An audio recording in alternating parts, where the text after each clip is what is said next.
किया है। शाह साहब आप 2 मिनट तशरीफ रखें। उससे मुतालिक भी मैं कुछ अर्ज करूंगा। हमारे इंतहाई काबिल कदर सरदार अब्दुर्रहमान खेजरान साहब कल तशरीफ लाए थे। यकीनन हम उनके मशकूर हैं, हमारे बड़े भी हैं, वैसे भी उस हर हवाले से। लेकिन मैं उनसे ये पूछता हूं कि क्या जो आप कल ट्रेजरी बेंचेस की तरफ से आप एक प्रपोजल लेकर आए थे, आप अपने ज़मीर के साथ देख लें।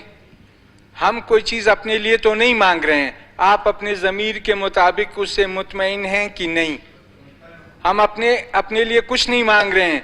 हमने तो यही कल भी, उससे पहले भी हमने ये गुजारिश की है कि हमारे हलके भी जाम साहब के हलके की तरह के हलके हैं, हमारे हलके भी नसीबुल्लाह मरी साहब की तरह के हलके हैं, हमारे हलके भी सरदार अब्दुर्रहमान खेजरान साहब की हलकों की तरह हलके हैं। उन लोगों को भी पानी की ज़रूरत है, उन लोगों को भी तालीम की ज़रूरत है, उन लोगों को भी सेहत की ज़रूरत है। क्या अगर बलूचिस्तान में तरक्याती काम होता है और हमारे ये तमाम 23 हलके उससे महरूम होते हैं, अगर ये इंसाफ है तो ये कहें, और अगर ये बेइंसाफी है तो फिर हमें बताया जाए कि इस बेइंसाफी के खिलाफ हम एहतिजाज ना करें तो क्या करें। हम एहतिजाज पे मजबूर हुए हैं, हमने कभी खुद एहतिजाज नहीं किया है।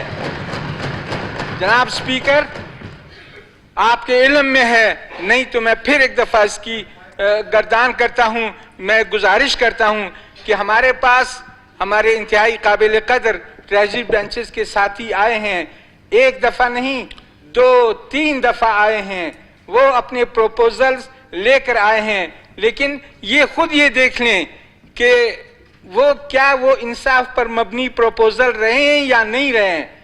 और मैं लीडर ऑफ हाउस, उन्होंने खुद मुझे फरमाया कि जी आप इसको 15 पे रखें, 15 से आप इसको लेते हैं आगे चलाते हैं जिस हद तक पहुंचता है। मैंने उनकी खिदमत में गुजारिश की कि ठीक है, आपकी बात